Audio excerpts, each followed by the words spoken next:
देश के पूर्व राष्ट्रपति और वैज्ञानिक एपीजे अब्दुल कलाम के जैसा ना कोई दूसरा हुआ है न कभी होगा।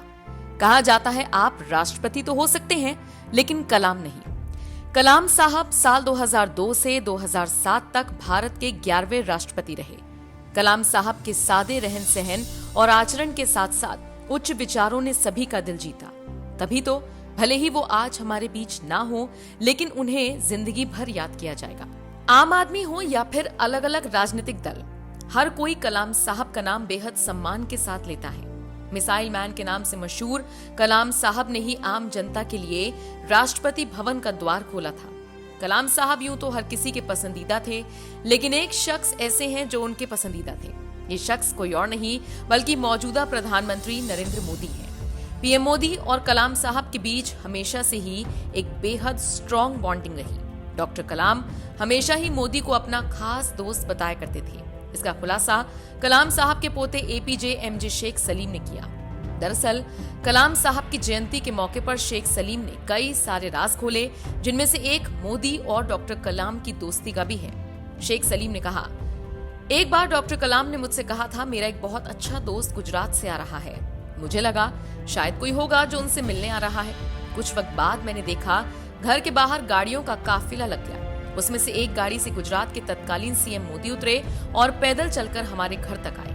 मैंने महसूस किया कि देश के सबसे महान सीएम से मैं मिल रहा था। कलाम साहब हमेशा ही पीएम मोदी के आभारी रहे। मुझे याद है जब मोदी पीएम बने थे तब उन्होंने डॉक्टर कलाम को फोन किया था और उनका आशीर्वाद लिया था। कलाम साहब ने उन्हें देश को आगे ले जाने और निरंतर विकास का सुझाव दिया था। साल 2020 तक कलाम साहब ने देश को विकसित बनाने का लक्ष्य रखा था। साल 2015 में जब डॉक्टर कलाम का निधन हुआ था, पीएम कार्यालय से दिल्ली में अंतिम संस्कार के लिए कॉल आई। कलाम साहब के बड़े भाई ने पार्थिव शरीर रामेश्वरम लाने का आग्रह किया। पीएम मोदी ने इसे तुरंत स्वीकार कर लिया।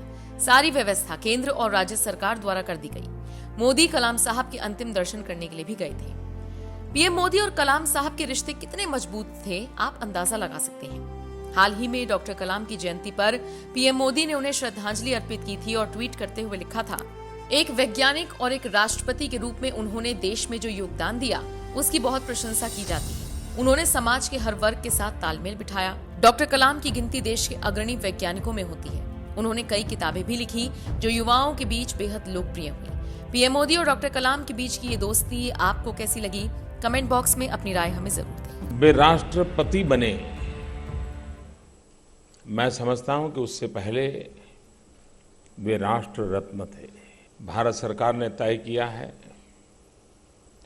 कि जहां पर उनका जन्म हुआ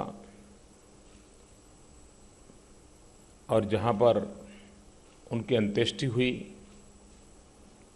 उस गांव में एक आने वाली पीढ़ियों को प्रेरणा दें, ऐसा स्मारक बनाया जाएगा।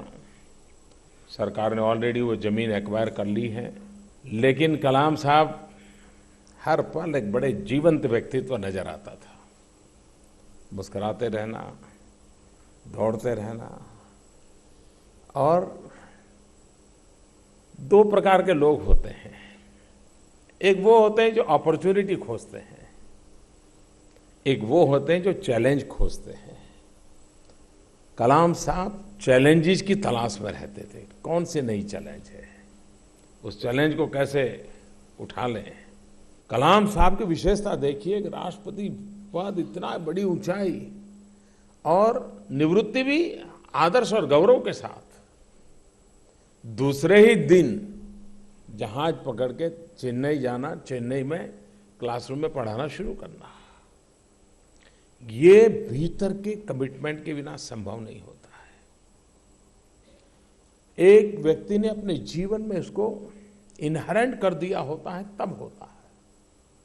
और जीवन का अंत भी देखिए, कहां रामेश्वरम, कहां दिल्ली, कहां दुनिया में जय जयकार, और कहां नॉर्थ ईस्ट। किसी को कहा जाए कि नॉर्थ ईस्ट जाओ, अरे साहब किसी और को भेज दीजिए।